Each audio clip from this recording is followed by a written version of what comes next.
NSS यानी राष्ट्रीय सेवा योजना राष्ट्र की युवा शक्ति के व्यक्तित्व विकास के उद्देश्य से युवा कार्यक्रम एवं खेल मंत्रालय भारत सरकार द्वारा संचालित एक सक्रिय कार्यक्रम है। इसकी गतिविधियों में भाग लेने वाले विद्यार्थी समाज के लोगों के साथ मिलकर समाज के हित में कार्य करते हैं।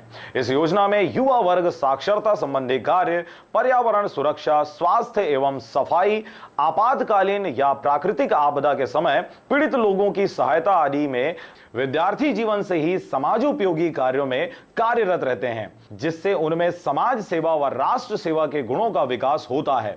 मुंगेली जिले में एनएसएस दिवस के अवसर पर शासकीय दाऊपारा स्कूल के छात्रों द्वारा स्कूल परिसर में सांस्कृतिक कार्यक्रम का आयोजन किया गया, जिसमें बड़ी संख्या में छात्र छात्राओं ने भाग लिया।